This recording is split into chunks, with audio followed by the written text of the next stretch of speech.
Terima kasih Yuzi. Bismillah walhamdulillah wassalatu wassalamu ala rasulillah wa man tabi'ahu wa wala. Assalamualaikum warahmatullahi wabarakatuh. Selamat pagi, salam muhibah. Saya teragak-agak nak ucap selamat Hari Raya. Syawal sudah tamat, tapi minggu depan masih ada open house. He and she sudah buat. Saya sudi datang semula. Alhamdulillah kita menyelesaikan Syawal dan hari ini kita meraihkan Hari Buku Sedunia. Telaah dianjurkan. Beberapa anekdot ataupun nota saya ingin mulakan kerana saya rasa ia membantu untuk mempertingkatkan semangat telaah ini. Kali kedua saya datang dan telaah ini dianjurkan oleh KPT, dilancarkan oleh PMX. Unimap satu-satunya yang paling awal 2 episod telaah komitmen dengan KPT. Tuan-tuan tepuk tu ya. Tuan-tuan tepuk lagi deras selepas ini. Sebab kedua-dua episod telaah itu naik Chancellor hadir. Acara universiti ni kadang-kadang ia dipandang secara sisipan sebagai pelengkap, bukan integral kepada fungsi sebuah IPT. Beberapa IPT antarabangsa yang terkemuka, apabila kita pergi ke IPT itu, mereka akan bercakap tentang kebahagiaan dan kebanggaan mereka terhadap konten yang ada di dalam perpustakaan itu. Jadi apabila Net Chancellor Unimap memberikan komitmen yang tidak berbelah bahagi kepada 2 anjuran telaah oleh perpustakaan, saya rasa itu tanda isyarat yang sangat subur budaya ilmu yang ada di Unimap. Profesor Datuk Dr. Zaliman Sauri, Naib Chancellor, Profesor Rizal Fandi, Cik Ismail Timbalan, Naib Chancellor Pendidikan Inovasi, Puan Mazmin Maakhir, Ketua Pustakawan, Akademia, pentadbir, adik-adik semua, bersiap sedia dengan soalan nanti ya. Saya maklumkan awal, telaah juga menganjurkan pertandingan bulanan. Saya nak mengajak tuan-tuan, baik pentadbir, akademia dan pelajar. Ada 3 kategori. Kategori komuniti, semua boleh masuk. Kategori pensyarah, boleh masuk. Dan kategori siswa juga boleh masuk. Hanya perlu mengupas apa sahaja buku, tidak lebih 3 minit di TikTok. Hadiah tunai diberikan setiap bulan, RM500, RM300 dan RM100. Jadi saya menawarkan kepada Puan Mazmin tadi, saya datang semula. Kita asuh kumpulan pembaca yang berdekatan, yang akrab dengan perpustakaan. Kita bantu supaya menang bulan 4, 5, 6 sampai bulan 10 Festival of Ideas, semua Unimap tapau. 3 minit je, sangat mudah. Dan dah ada pemenang ya. Februari sudah diumumkan, Mac sudah diumumkan, April akan tamat hujung bulan ini. Baik, tuan-tuan, itu telah dan semangatnya adalah untuk membina semangat cintakan ilmu. Dan hari ini saya bersama dengan Cik Zulkifli Yusof. Kita bagi tepukan sekali lagi pada Cik Zulkifli.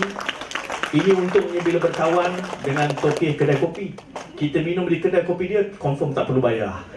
Prof sebut tadi kan, seronoklah kita berkawan dengan usahawan berjaya ini. Sudah 50 outlet yang dibangunkan, dan lebih penting lagi yang ingin kita pelajari dan timba daripada pengalaman beliau adalah bagaimana hakikatnya 50 outlet itu sendiri adalah merupakan jihad beliau, kerana ia turut memberi peluang menimba pengalaman dan juga untuk mendapat sumber pendapatan kepada para pelajar di Unimap.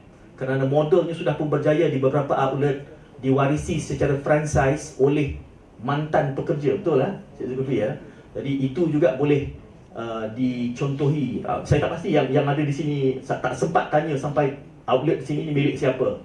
Ada beberapa kampus itu milik bekas pelajar yang telah tamat pengajian dan kemudian mengusahakan. Saya rasa ini antara intipati yang harus kita angkat dalam konteks membicarakan buku pada hari ini. Apabila Puan Mazmin mengatakan saya ini bukunya, saya teruja sebab buku ini saya menemubual almarhum Tan Sri Ali Hashim sendiri, dan di antara guru saya lah yang saya rasa sangat luar biasa. Tapi biarlah keluar biasaan itu nanti kita petik dan cuplik daripada buku yang bakal kita bincangkan. Dan hari ini kita bersama dengan Cik Zulkifli Yusof, CEO dan juga founder He and She. Kalau tuan-tuan masih belum maklum, kedai di bawah itu tadi minum kan. Ada, saya dengar tadi kata browniesnya sedap. Rasanya Yuzi yang sebut ke siapa tadi? Dia kata browniesnya sedap. Tuan-tuan boleh cuba. Mungkin saya bagi mikrofon, Cik Zul, cuba mikrofon sedap tak suaranya? Hello, Boleh karaoke lepas ini.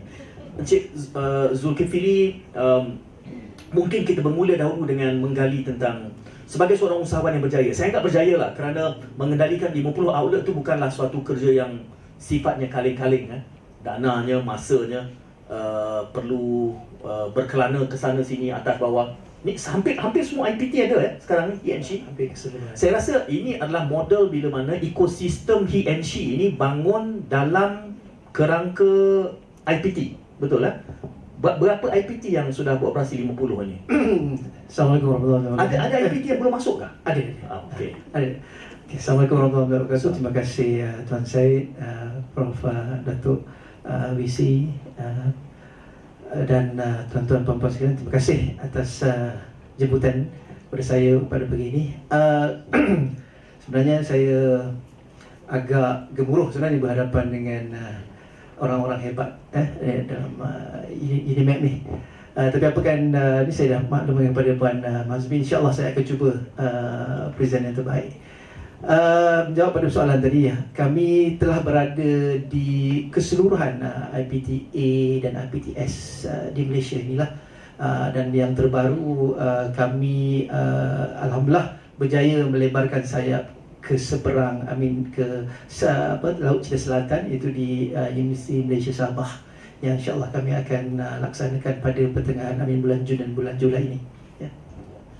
Jadi dalam saya mengangkat kejayaan Cik Zulkifli itu tadi, apabila diundang untuk telah, kalau Puan Mazmin dia kata dia dah tambat dah, Cik Zul ni kalau diundang oleh Puan Mazmin dia confirm perlu datang. Kenapa buku ini pula yang dipilih? Strategi Jihad Business. Apa alasannya? Okey, ianya sebenarnya menjadi satu assignment kepada saya secara langsung untuk saya membaca. Tapi alhamdulillah buku ini sangat dia berkaitan dengan apa yang sebenarnya saya lalui, pengalaman yang saya lalui lebih kurang 7 tahun bergelumang dalam industri F&B, dan segmen yang saya fokuskan adalah di IPTA dan IPTS. Bila adanya pengalaman yang dicurahkan melalui buku ini, dia ditulis oleh almarhum Tan Sri Rizvi, saya dapat rasakan ada satu benda yang kita boleh kongsikan bersama. Sebab tu saya memilih, bila Puan Fazmin memberitahu saya untuk pilih buku, saya pilih buku yang ada kaitan dengan apa yang saya lalui dan pengalaman-pengalaman yang saya lalui untuk saya kongsikan bersama. Saya lihat tajuk itu sendiri pun kepada sesetengah orang akan menganggap bahawa ada kejanggalan.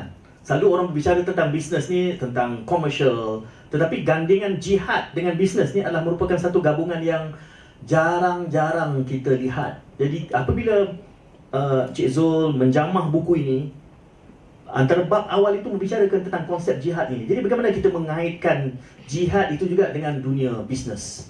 Adakah he and she ini medan jihad kepada Cik Zul? Ya. Kalau mengikut pemahaman saya dari dalam konteks penulis almarhum Tan Sri, perkataan jihad itu sendiri dipetik ataupun menjadi satu perkataan yang agak negatif di setengah golongan. Tapi apa yang almarhum Tan Sri cuba untuk buktikan di sini, bahawa kita sepatutnya menggunakan perkataan jihad ini ataupun semangat jihad ini untuk kita selami, untuk menjadikan ia sebagai satu dorongan dalam kita memperjuangkan sesuatu. Kalau kita tidak ada semangat yang itu, saya rasa agak sukar sebenarnya untuk kita memimpin sesebuah organisasi ataupun suatu perniagaan. Sebab cabaran di dalam perniagaan ini sebenarnya sangat berat cabaran . Jadi kalau tidak ada semangat itu yang kita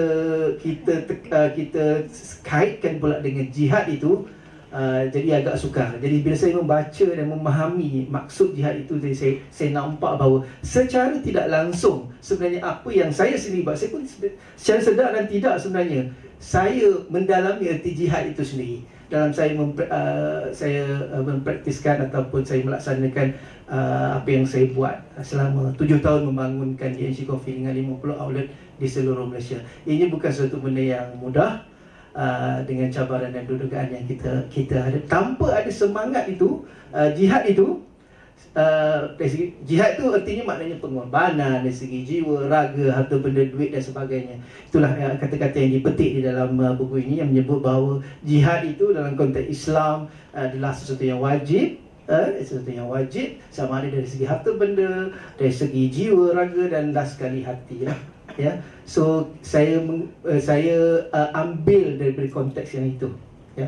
Cik Zul, apabila kita menemu bual usahawan, saya masih lagi berkisar tentang semangat jihad dengan bisnes. Saya nak melihat konotasi bagaimana jihad itu kita boleh sandingkan dengan bisnes. Kerana bila berdepan dengan usahawan, kita bercakap soal bisnes, bottom line lah adalah soal untung rugi. Tak ada ertinya kita masuk satu-satu perniagaan itu hanya untuk kita break even. Dan digandingkan pula dengan jihad. Jadi dalam konteks he and she, bila menjamah buku ini, jihadnya itu di mana?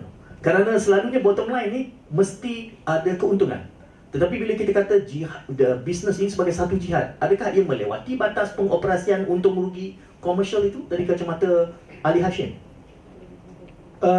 Dia pada pandangan saya dalam saya membaca apa yang cuba disampaikan itu, sebenarnya bottom line masih lagi kita mengekalkan matlamat keuntungan dan komersial untuk memastikan sustainability atau the survival of the business. Tapi itu bukanlah matlamat utama ataupun diberikan keutamaan. Kita nak memastikan objektif jangka panjang. Dalam saya membangunkan, saya sendiri sebagai pengusaha atau usahawan membangunkan He&She Coffee ini, tidak semua dalam 50 outlet ini sebenarnya outlet yang menguntungkan. Ada juga outlet yang tidak menguntungkan. Tetapi kalau kita melihat dalam konteks jangka panjang, apa yang kita dapat sumbangkan pada masyarakat, pada kampus, pada komuniti, pada anak bangsa kita, dan juga pada saya secara peribadi, untuk membangunkan sebuah jenama itu sebenarnya adalah satu proses yang panjang. Dia bukan setahun, 2 tahun, 5 tahun, 3 tahun punya kerja. Jadi saya melihat prospek ini jauh ke hadapan. Mungkin bukan zaman saya, tetapi kalau kita tengok brand-brand yang besar di luar, international brand juga, dia membangunkan jenama dalam satu jangka masa yang panjang baru dia dapat merasakan nikmat itu. Pada saya, zaman saya, pada waktu saya dan tim saya membangunkan inilah matlamat yang kita cuba lakukan. Sebab itu kita bertapak di kampus. Dan kita rasa dan kita yakin bahawa kampus ini juga ada strateginya. Untuk itu saya juga nak berterima kasih juga kepada UNIMAP, kepada Datuk Wisi, kepada Puan Mazmin, sebenarnya memberikan ruang dan peluang kepada He&She. Pada peringkat awalnya kami melalui satu proses yang panjang juga, tapi atas saya rasa semangat dipanggil daripada pihak UNIMAP untuk melihat kejayaan ini, alhamdulillah kami berjaya menjayakannya dengan segala benda cabaran yang kita lalu. Dan dalam masa yang sama kita pejam celik sudah 4 tahun He&She berada di UNIMAP tanpa kita sedar. Sudah 4 tahun, ya. Alhamdulillah. Ya.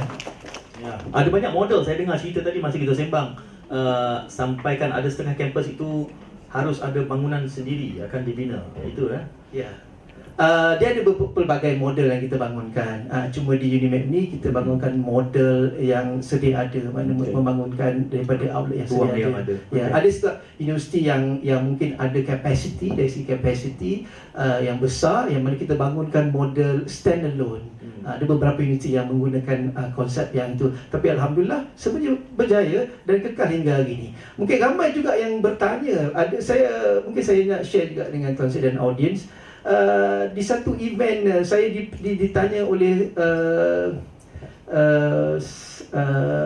saya panggil yang di-Pertuan Negeri lah pada waktu itu satu acara.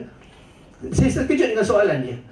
Dia tanya, Cik Zul, boleh untung ke bab berniaga dalam universiti? Jadi saya agak tergamam untuk menjawab, tapi cuma saya respon balik pada soalan tentang bottom line itu. Saya menekankan tentang bottom line. Dalam masa yang sama, saya melihat tentang jangka panjang. Itu yang penting. Saya sebutkan tadi ada beberapa kejanggalan di dalam pengolahan kandungan buku ini, kerana saya nak mengaitkan pengalaman he and she Encik Zul itu dengan buku yang kita telaahkan pada hari ini. Tajuk yang dipilih oleh almarhum Tan Sri Ali Hashim adalah strategi jihad bisnes, ya. Bab kedua dia bercakap tentang jihad bisnes fi sabilillah. Ada banyak pecahannya di situ. Saya nak petik beberapa kejanggalan. Buku ni diterbitkan 2015. Jadi bukanlah buku yang baru. Almarhum sudah dia, Tan Sri Ali Hashim sudah tiada. Dua bab, bab yang kedua ada dua bahagian yang membicarakan. Pertamanya, dia menggunakan istilah reformasi. 2015, istilah reformasi ini bukan mudah untuk diterbitkan sebagai sebuah buku. Dan Tan Sri Ali Hashim adalah CEO Johor Corporation.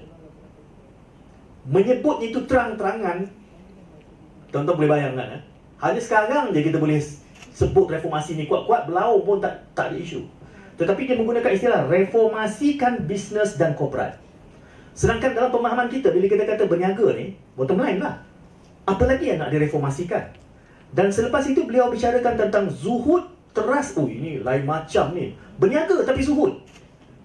Lain macam yang dibicarakan oleh Tan Sri Ali Hashim ni. Bila menjamah bukunya, apa yang dapat membaca tentang, wow, rupanya perniagaan ni masih perlu direformasikan. Dan di situ ada satu lagi beban tambahan, iaitu berniaga tapi kena zuhud. Macam mana, Cik Zul?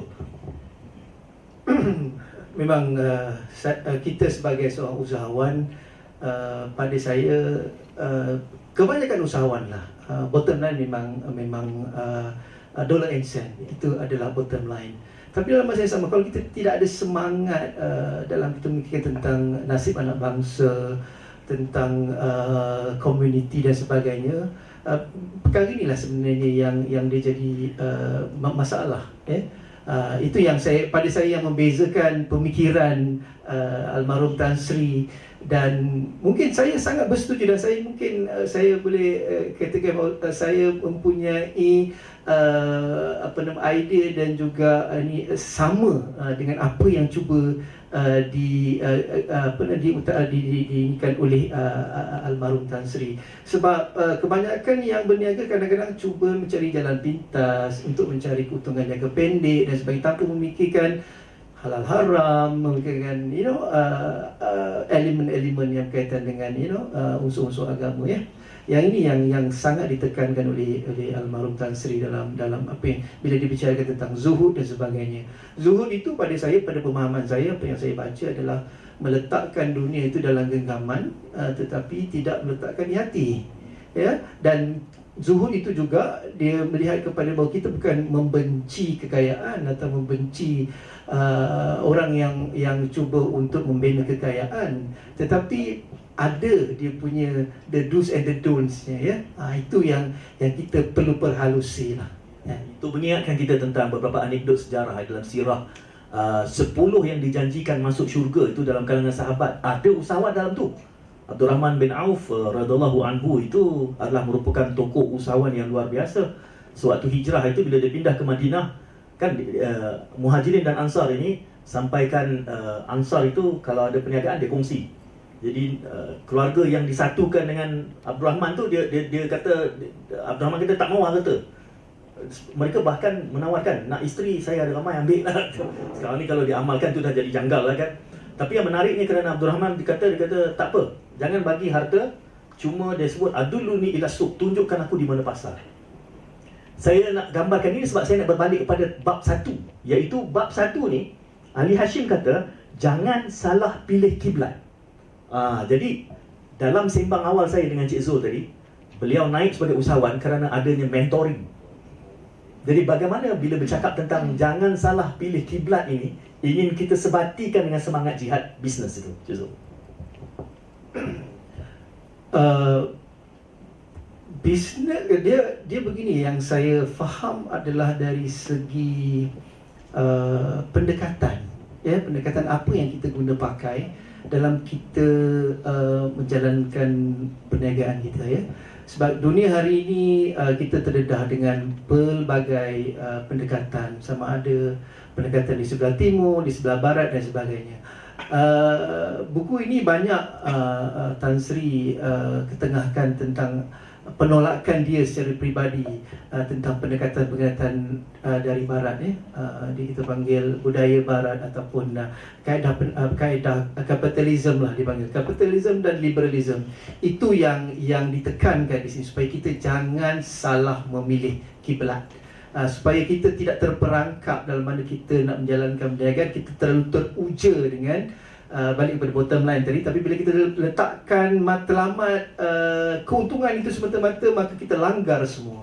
Yang ini yang saya dapat daripada apa yang diutarakan melalui buku ini. Ya. Satu bab dalam buku ini, pertama kita kena faham realiti bagaimana buku ini ditulis. Tan Sri Ali Hashim adalah CEO Johor Corporation, dan Johor Corporation itu naik sehinggalah memiliki KPJ Healthcare. Untuk maklumat sekiranya tuan-tuan tidak maklum, KPJ Healthcare adalah merupakan antara syarikat healthcare. Healthcare ni apa bahasa Melayu dia ya? Kesihatan penjagaan kesihatan antara yang terbesar di dunia. Ini global standard ini ya. KPJ ni bukannya kaling-kaling ini. Dan 2015 beliau, bab yang disebut di sini menarik ini. Bab 3 dia kata tentang transformasi politik prasyarat memperkasa ekonomi. Ada isyarat, ada penting di situ kerana 2015 dia bicarakan. Dan apabila Cik Zul membaca buku ini dengan bab yang membicarakan perlunya transformasi politik sebagai syarat kejayaan ekonomi, adakah tema itu masih relevan dalam kerangka hari ini apabila kita sudah ada kerajaan madani misalnya? Apa agaknya firasat yang boleh Cik Zul petik tentang transformasi politik? Di bab politik lah ya.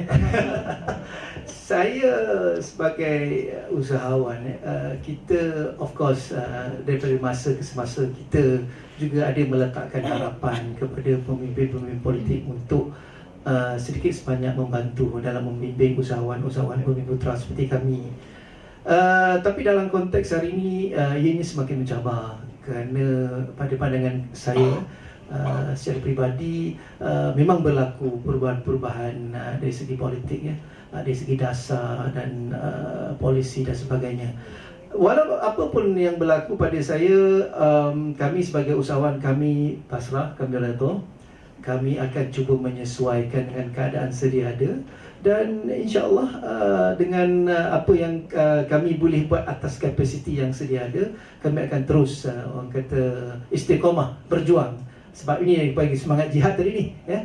Kita akan terus berjuang, kita akan terus menyuarakan apa jua yang kami fikirkan sesuai. Bukan kita bukan ambil dalam konteks peniaga Bumi Putra ini sentiasa mahukan tongkat dan sebagainya. Saya menyanggah pandangan ini sebab untuk era hari ini sebenarnya ramai peniaga Bumi Putra yang tidak lagi sebenarnya mengharapkan tongkat dan sebagainya. Apa yang diharapkan oleh pihak kami adalah sekadar sokongan ya. Kita bukan minta dalam bentuk wang ringgit dan sebagainya, tapi apa yang kita jangkakan ataupun kita mengharapkan sokongan daripada elemen politik di sini adalah mengambil kira kedudukan Bumi Putra seperti kami untuk disokong, dibantu dari segi moral dan sebagainya. Kita tidak lagi mengharapkan dari segi bantuan kewangan di sini. Itu bukan lagi sebenarnya pada saya pada hari ini. Dalam konteks kami sendiri, untuk mengetahui anda semua, saya suka kongsikan juga bahawa He and She Coffee tidak hingga hari ini kami tidak memiliki sebarang pinjaman pun daripada mana-mana institusi, alhamdulillah, institusi perbankan dan sebagainya ya. Sehingga hari ini alhamdulillah apa yang kami dapat sokongan ialah again lah sokongan daripada pihak universiti. Terima kasih Datuk Profesor Datuk VC kita ya. Ini adalah kesan daripada jihad tadi ni ya. Yang balik pada politik tadi, bahawa kita mampu, sebenarnya kita mampu, kita boleh buat. Cuba kalau bila ada sedikit tekanan yang kita panggil tekanan yang tidak perlu, itu yang saya rasa nak menjawab dari dalam konteks politik itu, saya rasa perlu sedikit diambil perhatian. Sekurang-kurangnya pengusaha kecil seperti kami ini mampu untuk kita terus bersuara dan juga mengusahakan perniagaan kita. Bila Cik Zul sebut pengusaha kecil, itulah Zuhud tu. Kecil mana dah 50 outlet ni dah. Dia tak, berapa ramai dah graduan yang berada dalam ekosistem sejak 7 tahun ni? Berapa ramai? Ramai. Di HQ kami hanya ada memiliki lebih kurang dalam 15 orang yang berada di ibu pejabat. Ya. Tapi kalau itu admin lah, untuk admin ya. untuk pengoperasian. Tapi apa yang saya nak sentuh di sini, saya sentuh juga idea daripada Prof Rizal semasa saya ditemu duga melalui satu program online pada waktu PKP dulu, tentang satu program dipanggil Learn and Earn program daripada usahawan di dalam kampus. Saya sebenarnya mengambil minta maaf Prof Rizal, saya ambil idea dia untuk saya kembangkan program Learn and Earn ini ke serata HNC Coffee di kampus-kampus seluruh Malaysia. Alhamdulillah, saya boleh war-warkan atau saya boleh isytiharkan bahawa kami telah membelanjakan jutaan ringgit dalam bentuk job on campus opportunity kepada pelajar yang bersama dengan HNC di seluruh Malaysia. Dan kalau kita accumulatekan dari segi numbers, dia dah melibatkan jutaan ringgit. Terima kasih pelajar-pelajar juga sebenarnya. Mereka juga menjadi pendukung kami yang kuat dalam pengoperasian HNC Coffee di outlet-outlet di seluruh Malaysia. Jutaan itu diterjemahkan dalam bentuk emolumen lah. Mereka dibayar dalam program ni, mereka dibayar RM7 satu jam. Untuk satu slot, sekurang-kurangnya 5 jam untuk satu sesi. Jadi kita bayangkan salah satu pelajar akan memperoleh kurang lebih 200 ke 300 ringgit sebulan. Lepas makan untuk mereka apabila mereka bersama dengan kita dalam program ini. Dan saya tak panggil mereka sebagai pekerja. Saya letakkan di bawah program Learn and Earn itu supaya mereka jadi trainee. Kita panggil student trainee. Dalam konteks kita nak mendedahkan pelajar-pelajar ini, learning tu tadi mendedahkan dengan keusahawanan. Alhamdulillah, kita dah dapat pun dia punya impact dia, yang mana ada beberapa yang telah pun menjadi usahawan di HNC Coffee sendiri. Itulah manifestasi jihad. Bila sebut soal RM7 sejam tu, beruntunglah pelajar sekarang. Saya teringat, Prof, zaman saya dulu suntuk bila beasiswa lambat masuk tu roti, kita panggil roti pound. Tuan-tuan faham ke roti pound ni? Sekarang ni apa istilah dia? Kita sebut gardenia lah. Promosi percuma pula. Gardenia tidak menaja rancangan telah. Tapi kampung saya panggil roti pound kan. Roti pound tu saya beli untuk makan tengah hari seminggu tu. Sebab duit tak ada kan. Pagi roti canai. Saya tak tahu sini panggil apa. Orang Perlis panggil apa roti pound. Kampung saya panggil roti pound lah. Roti Bengali. Saya faham roti pound. Boleh lah. Kalau itu yang dipahami, kita terima lah. Dan disebut, Cik Zul tadi minta maaf pada Prof Rizal sebab menggunakan istilah learn and earn itu kan. Untuk idea tak ada copyright. Idea ni bebas. Cuma kalau Prof Rizal menerbitkan buku dan jenama itu Learn and Earn, kalau dia ambil fee, itu dia kena bayar lah. Tapi ini pahala jariah, Prof. Jihad juga. Itu pahala jariah. Selama mana konsep itu dimakmurkan, selama itulah UNIMAP, Naib Chancellor, Timbalan Naib Chancellor, he and she, semualah dapat pahala sama, insyaAllah. Dan kita kena ingat, Cik Zul, kita dalam ekosistem universiti ni. Dan bagusnya adalah kerana he and she ni, dia punya DNA dia berkembang biak, subur sekali di dalam IPT. Dan ada pelajar-pelajar juga dalam Dewan ini. Boleh bersiap sedia, nanti kita buka untuk bertanya, bersoal jawab juga. Boleh tanya kerja kosong atau tidak, boleh tanya dengan CEO terus. Soal bab yang dibawa oleh Ali Hashim ni menarik. Kelihatannya Ali Hashim ni bukan hanya seorang operator yang berjaya. Itu ciri keusahawanan tu, operator. Tetapi juga dia visionary. Sebab tu disebut jihad business. Saya ada pengalaman peribadi jugalah dengan dia bila dia sebut wakaf korporat. Itu nanti kalau kita masih ada masa juga dibicarakan dalam buku ini. Ada bab yang dia kata bisnes membentuk tamadun. Ini frasa yang besar ni. Sebab orang bisnes ni, dia akan bercakap level dia operasi. Operasi ni bukan tamadun. Tetapi hari ini kita berdepan dengan generasi yang bakal pewaris. Universiti. Yang kebanyakannya terasuh masuk universiti, dapat degree, cari kerja.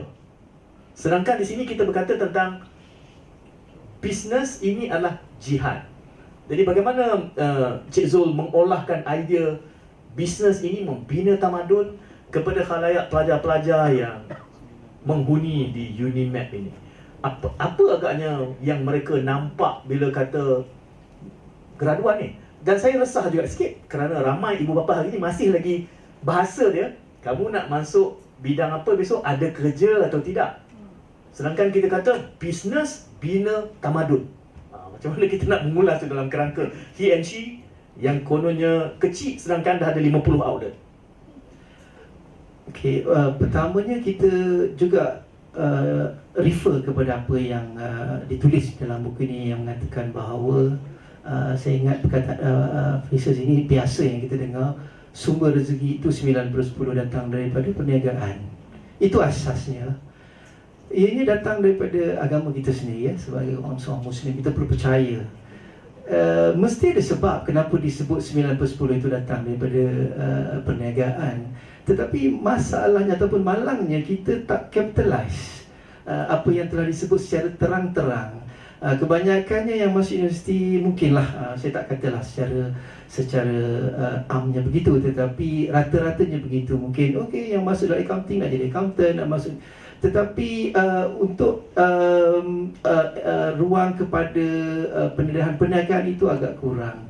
Jadi saya fikir bahawa ini antara jihad kita, nak menanamkan semangat ataupun perniagaan itu perlu dimulakan melalui konsep-konsep yang sebegini di dalam kampus. Dan saya juga bersetuju dengan KPT. Sebenarnya KPT yang saya difahamkan bahawa meletakkan sasaran 5%, kalau tidak silap saya, graduan itu perlu diterapkan ke dalam bidang keusahawanan, maknanya secara langsung dalam perniagaan. Inilah yang sebenarnya antara apa yang kami sendiri sumbangkan. Kalau kita balik pada program tadi, Learn and Earn program tadi itu, ia sebenarnya menjurus kepada situ, pendedahan kepada ilmu-ilmu keusahawanan. Apabila pelajar-pelajar yang join He and She Coffee program on Learn and Earn ini, dia sebenarnya secara tidak langsung telah didedahkan secara real tentang bisnes. Mereka didedahkan tentang pengoperasian, pengendalian outlet, stok, costing, itu semuanya didedahkan. Jadi sekurang-kurangnya pada peringkat universiti mereka telah mendapatkan ilmu itu secara learn and earn tadi. Sebab tu dia panggil learn dulu baru earn, ya. So saya fikir yang itulah sebenarnya yang membina. Balik pada tamadun tadi, sebenarnya itu yang membedakan tamadun, maknanya disiplin kita. Jadi saya rasa dia sangat berkait rapat dengan yang itu. Jadi saya dalam masa yang sama, alhamdulillah, saya bersyukur sebab kita dah dapat impact dan kesannya setelah beberapa tahun, program ini berjalan. Lanjutan daripada soalan ini, kerana tamadun itu tidak terbina atas lakuna, dia bukan dibina di atas kelompongan, ya. Kalau tamadun itu lompong, maka jadi macam Amerika sekarang lah. Amerika sedang crumbling kerana value creation dia sudah tepu. Tapi ialah, Ibn Khaldun pun kata tak ada tamadun yang kekal selama-lamanya. It's just a matter of time. Sebelum siapa juga menguasai akan kemudian jatuh. Dan saya selalu sebut ini, saya cuma kongsi balik sementara saya berada di dunia. Saya rasa generasi ini yang masih dikurniakan Tuhan dengan pinjaman nyawa ni, kita sedang menyaksikan peralihan transisi. Pertamanya transisi 2 alaf, kan? Y2K, tuan-tuan ingat tak? Semua menggelupur takut Y2K, kan? Yang bukan-bukan, tak ada apa-apa. Dan sekarang ni juga sedang peralihan transisi kuasa dunia. Kalau peralihan ini cepat, kita mungkin akan melihat endingnya macam mana, kan? Ini dah macam cerita Avengers pula lah. What's the end in mind, Tapi kita beruntunglah kerana generasi ini dapat sempat melihat. Dulu antara 900 ke 1000, kan? Lepas tu 1000 ke 2000. Sekarang ni peralihan alaf itu kita sempat lihat dan kita sedang melihat peralihan itu. Tetapi saya sebutkan ini kerana buku ini saya dapati dia punya message dia ada layering dia. Kalau anda seorang CEO he and she, ada maknanya. Kalau anda seorang akademia, jargon-jargon istilah yang digunakan ada muatan ilmunya. Kalau kepada orang yang baru jinak-jinak nak berniaga, ada suntikan semangatnya. Kalau pelajar pula, ada elemen nilai yang disebut. Saya suka ni bila dia kata jangan ada rasa takut, jangan ada jiwa kecil. Kerana berniaga ni, khususnya kalau dalam konteks Bumi Putra lah, kecuali etnik tertentu, Cina, Tionghoa, mungkin kerana legacy, mereka sudah terbina dalam kerangka berniaga. Sedangkan ramai yang bukan dari keluarga berlatar. Saya sendiri pun bila saya berhenti bekerja, saya ingat lagi ayah saya cikgu, mak saya cikgu. Jadi berniaga ni bukan dalam DNA mereka. Ayat pertama dia sebut, esok anak bini kamu nak makan apa. Dan itu adalah barrier paling immediate graduan accountancy, UUM. Saya tak tanya kerja awalnya apa, tahu-tahu dah 50 outlet je kan. Dia bukan meletup je tiba-tiba jadi 50 ini. Cumanya keberuntungan Cik Zul dapat mentor yang bagus. Untunglah, kan? Kita cuba nak membasmi ketakutan, jiwa kecil. Sebab akhirnya banyak mana sangat kerja yang boleh dicipta. Yang perlu kita lahirkan adalah graduan yang mencipta pekerjaan. Bagaimana ketakutan ni banyak ni. Ali Hashim banyak sebut jiwa kecil, perlunya nilai, perlunya tamadun. Jangan rasa takut. Jihad ni bukanlah suatu peperangan. Apa yang dapat kita timba daripada buku ini? Soal berdepan dengan realiti, membasmi ketakutan. Encik Zul takut tak masa nak mula berniaga 50 outlet tanpa buat loan? Dia itulah balik kepada apa yang kita rasa dalam hati kita. Sebenarnya perniagaan itu satu risiko. Bila kita duduk dalam berniaga ni, sebenarnya kita berdepan dengan risiko. Sama ada kita bersedia atau tidak untuk berhadapan dengan risiko. Tapi kalau kita bukan a risk taker, memang kita takkan, sama sekali kita takkan bersama dengan perniagaan. Jadi apa yang cuba disampaikan dalam buku ini juga tentang satu usaha ataupun satu idea daripada almarhum Tan Sri untuk mendedahkan kepada anak bangsa kita di peringkat awal supaya tidak takut.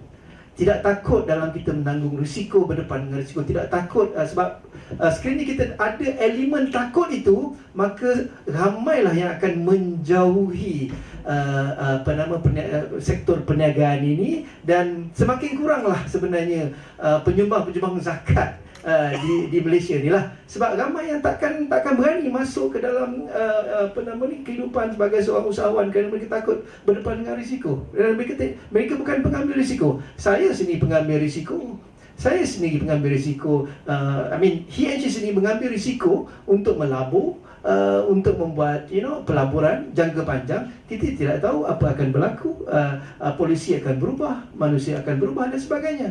Tapi alhamdulillah lah, UNIMEP tidak berubah, kekal istiqamah, kekal menjadi penyokong dan pendukung kuat kepada Asia. Alhamdulillah, terima kasih. Masuk tahun keempat, dan kami hanya mengharapkan kita akan berada dan terus menyokong UNIMEP, insya-Allah.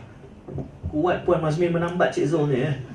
Tambat sungguh-sungguhnya. Kalau dia guna tali kapal ni, bukan tali rafia lagi ni. Saya mula meninjau kalau ada tuan-tuan, sudah pun ada yang angkat tangan.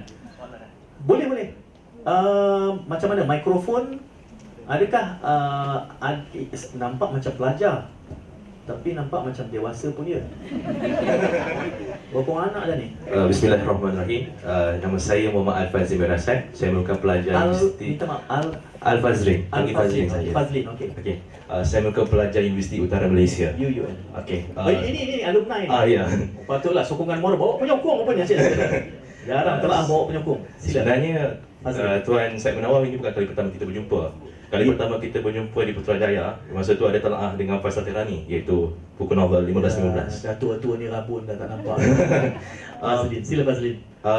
Masa telaah itu, itu menjadi inspirasi saya untuk jadi presiden kelab library. Itu kelab baru. Jadi maknanya offer saya tadi tu kena pergi sampai ke UUM juga lah. Yang menang bulanan ni UNIMEP dan UUM, boleh? InsyaAllah. Jadi daripada situ saya dapat inspirasi untuk buat telaah untuk peringkat siswa, untuk pelajar-pelajar, insyaAllah. Hashtag tak? Kena buat hashtag baru boleh menang RM500. InsyaAllah nanti kita akan buat juga. Pastikan masih ada masa ni. Okey. Tapi berdasarkan daripada perbincangan Tuan Zulkifli tadi, saya dapat membayangkan satu idea lama, iaitu bukan idea lama pun, idea daripada satu buku lain, iaitu tujuan. Idea ni tak ada copyright. Betul. Macam Prof Rizal tadi sama juga. Silakan. Satu idea Prof Syarif Mazin, iaitu Wusta, iaitu kita dalam konteks Melayu itu bukan mengajar keuntungan kapitalisme, tapi mengajar keuntungan yang berpada-pada. Yang seperti yang tadi Tuan Zulkifli kata, disebabkan kita perlu keluar daripada kompon-kompon kapitalisme dan idea liberalisme. Yang mana untuk biaya Islam. Fazli ni fakulti apa ni? Saya merupakan pelajar School of Law, tapi patutlah dalam pengajian Islam tadi. School of Law, tapi kursus saya falsafah, undang-undang dan perniagaan. Bukannya pure law lah. Tapi daripada satu soalan, macam mana Tuan Zulkifli boleh sustain dengan keluar dari pinjaman, daripada keluar dari dengan harga minyak turun, tapi boleh buat satu perniagaan contoh jihad. Tak logik kan? Macam tak buat loan kan? Ya, sebab lagipun saya falsafah perniagaan, ada banyak perniagaan, tapi apa yang formula ataupun falsafah sebalik daripada perniagaan he and she? Mungkin juga he and she ada di tisah UN, mungkin boleh buka dekat Derby, insyaAllah. Okay, terima kasih. Luar biasa ni lah bahananya bila falsafah, undang-undang dan perniagaan digabungkan sebagai satu subjek. Lahirlah spesies ganjil seperti Fazlin. Tahniah lah. Tapi betul Prof, saya rasa bidang falsafah ini kita keciciran agak lama, menyebabkan pemikiran kita tumpul. Dan temu bual saya dengan pelajar Indonesia yang bidang aliran falsafah ni, lain macam kan. So hasil itulah Fazlin tu. Ya, apa soalannya tadi tak? Soalannya tadi soal macam mana nak hidup dengan kejanggalan ini, tak buat loan. Ini spesies ganjil juga ni. Saya sangat percaya pada apa yang kita buat itu memerlukan keberkatan. Ya. Kita berusaha atas apa yang Allah Ta'ala bagi dari segi idea dan sebagainya. Untuk pengetahuan Fazlin juga memasuki pasaran kampus ini bukan sesuatu yang mudah. Ya. Banyak halangan, banyak cabaran, banyak rintangan dan sebagainya. Kecuali Unimed lah. Kecuali Unimed. Pada saya itu sebahagian daripada asam garam. Tetapi cabaran dan orang kata rintangan itulah sebenarnya yang membina kekuatan kami, yang membina untuk kami memiliki kekuatan untuk terus orang kata melayari bahtera perniagaan inilah. Balik kepada macam mana dan bagaimana, saya sendiri sebenarnya tak ada jawapan yang secara spesifik, secara akademik tentang macam mana. Saya sendiri pun kadang-kadang terfikir juga, apabila saya sebut tadi apabila seorang yang di tuan negeri bertanya saya direct kepada saya, boleh untung ke berniaga dalam kampus? Dan saya juga ada berpengalaman di interview di sebuah universiti swasta, saya sebut sendirilah, Universiti Petronas di Toronto. Pada waktu saya present kes saya, one professor bangun dan memberitahu saya seolah-olah satu cabaran kepada saya, siapa yang masuk Unimed berniaga 6 bulan tutup. Itu biasa pada pandangan perspektif seorang profesor lah di Unimed, di UTP pada waktu itu. Tapi alhamdulillah kami di UTP dah masuk term penggal yang kedua. Malah pada masa presentation saya itu, saya minta ruang lebih kurang 1,200 square feet, tapi saya diberi hanya 450 square feet saja. Sangat kecil. Tetapi alhamdulillah, ini saya kata miracle, satu benda yang kadang-kadang saya tak ada jawapan. Saya tak ada jawapan kepada perkara yang macam ni. Dan apabila kami dipanggil semula untuk memperbarui kontrak, renewal contract tu, saya dipanggil dan diminta untuk meluaskannya. Daripada 450 square feet tadi, diminta untuk saya boleh tak luaskan lagi. Maknanya dia kontradik dengan pada peringkat awal. Maknanya mereka tidak ada kepercayaan bahawa benda ni boleh dijayakan. Tapi again, pada saya ianya juga balik kepada niat dan nawaitu kita lah. Saya yakin kami bukan hanya ada program learn and earn. Kami insyaAllah kami ada, sekejap lagi kita ada program sumbangan voucher rahmah yang kita buat sebagai daripada rutin kita sumbangkan semula kepada universiti voucher rahmah bernilai RM5 yang kita nak kongsikan dengan para pelajar. Dan saya anggap jawapan kepada Fazlin tadi, saya tidak ada jawapan secara akademik, tapi saya melihat bahawa saya yakin apa benda yang kita buat perlu ada barakah. Kalau kita buat tanpa barakah, buatlah macam mana sekalipun kalau tanya saya lah, kalau dia tak jadi, dia takkan jadi. Tapi saya yakin, insyaAllah, saya yakin atas nawaitu saya sendiri sebagai founder dan pengasas He&She Coffee, sebab kami nak pergi jauh daripada apa yang kami ada hari ini. Kami bukan nak berniaga 5-6 tahun. Kami cerita tentang 20-30 tahun akan datang, yang mana jenama He&She ni akan insyaAllah tetap kekal. Saya sendiri sudah tak ada. Kalau Starbucks itu bermula pada 1972, kini berada di serata dunia, tolak cerita tentang boykot, tapi kita ambil dari segi kejayaan Starbucks itu mengembangkan konsep bisnes bagaimana kami buat. Sebenarnya kami menirulah sedikit sebanyak yang meniru konsep gaya hidup kopi ini. Saya yakin kita boleh pergi sejauh itu, insyaAllah, dengan konsep yang kita guna pakai hari ini, menggunakan balik kepada cerita buku kita Jihad Bisnes. Kalau itulah prinsipal yang kita guna pakai, insyaAllah saya yakin. Silakan kalau ada lagi tuan-tuan yang ingin berkongsi pandangan, bahkan berbeza pandangan. Saya suka kalau ada yang berbeza pandangan tu sebab doktrin saya adalah kalau dua pandangan itu mirip, maka salah satu daripadanya tidak relevan. Dunia ini hanya menjadi hebat kerana perbezaan pandangan kita, barulah kita boleh menguak untuk mendapat idea-idea yang baru. Kalau semuanya kita setuju, maka kita jadi jumud dan tidak akan mampu untuk berjihad. Silakan kalau ada lagi. Saya nak tanya sikit soal sebab mungkin istilah digunakan di sini adalah bisnes, ya. Orang akan menganggap bahawa bisnes ni kena berniaga. Tetapi kalau dalam bahasa Inggeris dia mungkin konotasinya menarik sikit, kerana kita kata we need an enterprising person. Enterprising ni dia konotasi dia lain sikit. Dia bukan semata-mata ertinya perlu memiliki perniagaan, tapi cara fikir. If you are CEO ataupun kalau kita akademia pun, kita perlu ada elemen enterprising ini, ya. Kerana begini, statistiknya mengatakan 10 perniagaan kalau beroperasi selepas 2 tahun tinggal 5, selepas 5 tahun tinggal 3. Akan ramai yang gugur di tengah-tengah perjalanan itu. Dan di situ juga menimbulkan ada takut, semacam tak yakin. Jadi bila kita buat profiling, saya suka kalau saya buat temuduga tu, saya akan bagi ujian profiling dulu. Dia ada spektrum 4 tu, kita boleh tahu.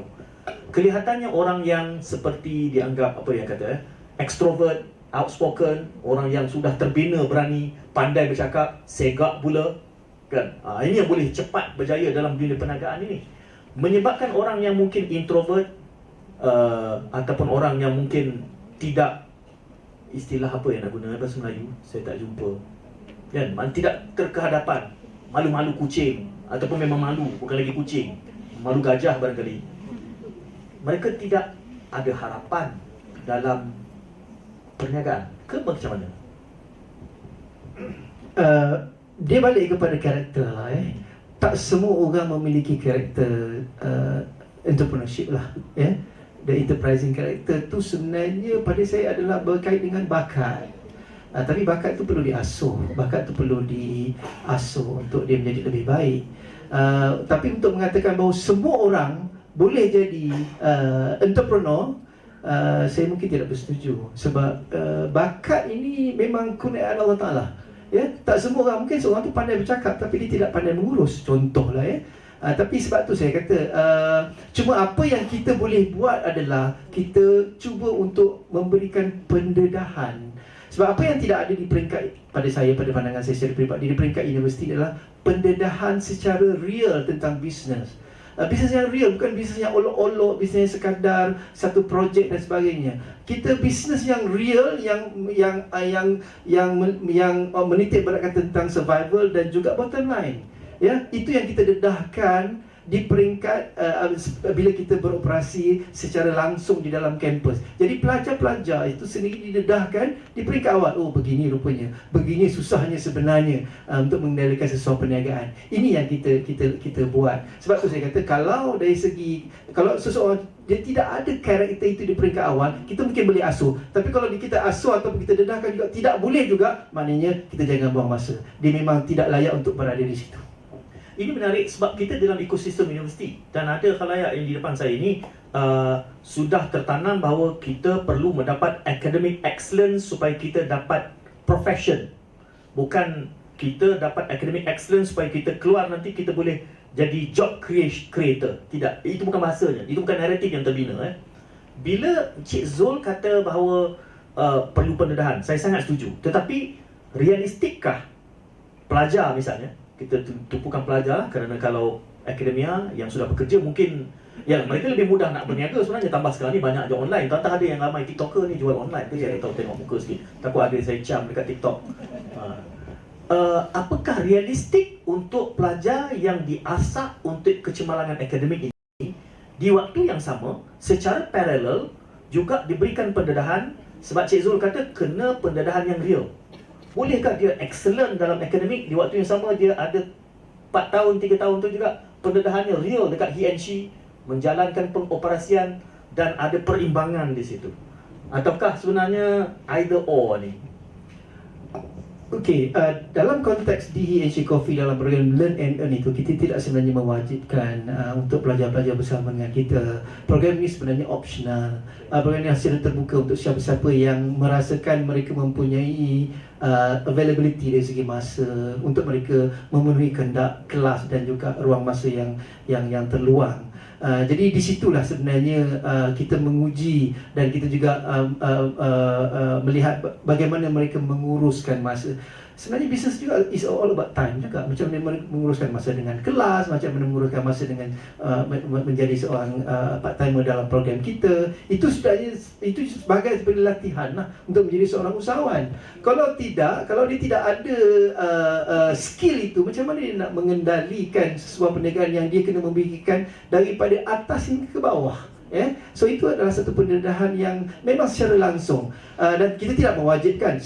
Sebagai contoh, kami sini ada satu formality program sebegini dengan di UiTM Puncak Alam, ya, di mana kami sebenarnya berurusan dengan Faculty of Business yang meletakkan pelajar-pelajar di bawah program retail di dalam program DH itu sendiri, yang mana pelajar-pelajar retail ini ditempatkan dan dimeritkan berdasarkan kepada masa yang diluangkan bersama dengan ENG Coffee lah. So di situ kita dapat lihat bagaimana kami cuba untuk adaptasi mengikut kehendak kampus lah. Di akhir ini mungkin kita hari ini mengulas buku Strategi Jihad Bisnes oleh Tan Sri Ali Hashim dan Cik Zulkifli mengulasnya dalam kerangka sebagai CEO dan juga founder He and She. Kalaulah kita ambil kira lah, depan ini akademia, pentadbir dan pelajar, kalau mereka mula berjinak ingin mendekati buku ini, mungkin sebagai orang yang menghayati buku ini banyak kali dah dia jumpa nama saya dalam buku ni rupanya. Dia perasan, maksud dia baca betul lah. Apa nasihat Cik Zul kepada khalayak telaah pada hari ini dalam konteks buku ini yang dihidangkan kepada kita oleh Tan Sri Ali Hashim sejak 2015? Bagaimana boleh kita menjentik rasa keterujaan nak menjamah dan meratah kandungan buku ini? Almarhum Tan Sri telah memetik kurang lebih 3 kali nama Tuan Set ni dalam buku ni. Dan saya agak gementar apabila dijadualkannya untuk berhadapan dengan Tuan Syed. Saya rasa ni dia memang hadam betul lah buku ni, sebab nama dia disebut 3 kali dalam buku ni. Jadi balik pada soalan tadi tu, pada saya dia begini, almarhum Tan Sri bukan orang yang biasa-biasa. Memimpin sebuah organisasi kurang lebih 65,000 employees, lebih 250 syarikat dan beberapa puluh syarikat yang tersenarai di KLSE dan juga ada satu syarikat yang tersenarai di London Stock Exchange. Jadi bukan kaleng-kaleng, bukan satu yang boleh diperbandingkan dengan saya sendiri. Terlalu kecil rasanya, terlalu kecil. Tetapi alhamdulillah pengalaman beliau yang knowledge dan idea yang disampaikan itu kita dapat rasai. Dan alhamdulillah bukan kata hanya rasai tetapi semangat itu insya-Allah saya bawa juga dalam saya untuk sebagai guide, sebagai guidance untuk saya sendiri dalam saya mengendalikan organisasi kecil seperti saya. Jadi saya rasa idea soalan Tuan Syed macam mana untuk kita kepada orang yang nak membaca, percayalah pada siapa yang mempunyai hasrat untuk terjun ke bidang keusahawanan, perniagaan dan sebagainya, bacalah buku ni. InsyaAllah semangat itu dia akan secara tidak langsung akan menyerap dan kepada diri pembaca itu. InsyaAllah saya yakin. Saya dah baca buku ni, walaupun saya tak baca 5 kali, saya baca 2 kali buku ni. On the way ke KL pun saya baca lagi, takut nanti soalan tak boleh jawab. Saya baca lagi, subuh tadi pun saya baca lagi. Dan saya juga ringkaskan melalui ChatGPT sebab tak ada masa, kan? Dan alhamdulillah teknologi sebenarnya mainkan peranan dan saya mudah untuk saya hadam sebab saya mengalaminya. Ya, so untuk itu saya rasa itulah jawapan saya. Terima kasih Encik Zul. Saya ada kemujuran saya adalah kerana saya mengenal Tan Sri Ali Hashim Megapat. Dan selepas beliau tidak lagi berada di Johor Corporation juga, saya masih breakfast dengan dia. Jadi saya tahu apa yang dia bicarakan dalam buku ini. Selain dia juga menemu bual dia beberapa kali lah. Di Awqaf Holding juga saya terlibat. Bahkan lebih awal sewaktu saya mula berniaga dulu. Saya bekerja 4 tahun saja, lepas tu saya quit. We always feel that we are smarter than our boss, and proven that's not necessarily true kan. Idealistik sangat. Dan saya antara anekdot yang saya nak kongsi sebelum tuan-tuan pulang, kehebatan cara fikir Ali Hashim ni adalah itulah, dia bukan hanya seorang orang korporat, tetapi dia visionary. Dalam erti kata, dia nampak apa yang perlu dibuat dan dia buat dengan penuh integriti. Kalau tuan-tuan tengok, saya sebut integriti kerana berbilion property dia urus, syarikat, tetapi dia tidak mengayakan dirinya sendiri. Dan budaya itu kekal dalam KPJ, termasuk KPJ Healthcare. Beberapa watak, bahkan KPJ Healthcare Datin Paduka itu jadi CEO asalnya adalah merupakan pegawai khas dia. Di mana sebuah syarikat sebesar itu yang mengizinkan pegawai mudanya naik rank and file sehingga berakhir di kedudukan CEO. Tuan-tuan cuba cari syarikat yang sebegitu. Jarang.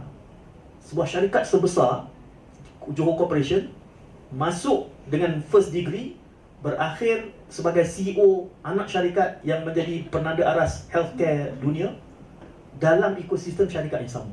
Jarang. Selalunya orang akan melompat-lompat ke syarikat lain untuk naik rank and file dalam tempoh bekerja 30 tahun itu. Tetapi itulah budaya di dalam J Corp. Kalaulah pekerja berbakat untuk berniaga, maka dia bagi tawaran berniaga dengan dokongan ekosistem. Ini yang kena mentoring yang betul ni. Dan itu dilakukan. Dan saya ingat antara dialog saya dengan Tan Sri Ali Hashim, selain daripada wakaf korporat, mungkin tak sempat saya cerita satu cerita kenapa. Saya kata kenapa Tan Sri beli QSR. Tuan-tuan tahu QSR ni KFC kan? Cerita-cerita dia kata, saya kongsi dengan Cik Zul tadi. Dia sebut pada saya, dia kata, you bayangkan kalau seluruh KFC global ini milik kita, maka itu adalah merupakan jihad kita, kerana yakinlah umat Islam pergi ke mana-mana KFC di negara mana pun, ianya halal. Masa tu saya terduduk fikir, wah, sampai ke situ jihad yang dia terjemahkan dalam bentuk pengoperasian bisnes. Banyak lagi lah, itu kena PM2P lah kan, kena sembang di he and she. Jadi tuan-tuan, kita berikan tepukan kepada Cik Zulkifli Yusof atas perkongsian yang sangat luar biasa. Bukan hanya keluar biasaan itu dari segi artikulasinya, tapi kerana penghayatannya diterapkan di dalam operasi. Dan saya sembang awal dengan Cik Zul, dia sangat passionate untuk membantu membina semangat keusahawanan dalam kalangan pelajar-pelajar. Saya rasa itulah antara pulangan non-monetary yang sifatnya adalah keterujaan membantu, dan yang tidak disebutkan adalah soal pahala yang bertampuk-tampuk kan. Dah lah, untung pun untuk juga. Di atas untung tu ada pahala juga. Mana nak dapat? Jadi ni, semua pahala tu tak nampak je. Kalau atas bahu tu, kalau ada warna tu gambarnya kan, tinggi mana pahala. Itulah saya rasa satu bentuk kefahaman yang perlu kita tanamkan. Jadi saya ucap terima kasih dan tahniah sekali lagi kepada Unimap atas telaah untuk kesekian kalinya. Terima kasih kerana tak serik mengundang saya. Dan mudah-mudahan kita bawa pulang sedikit sebanyak pengalaman dan juga nilai daripada sesinya. Qulu qawli hadza astaghfirullahalazim li wa lakum wa billahi taufiq. Assalamualaikum warahmatullahi wabarakatuh.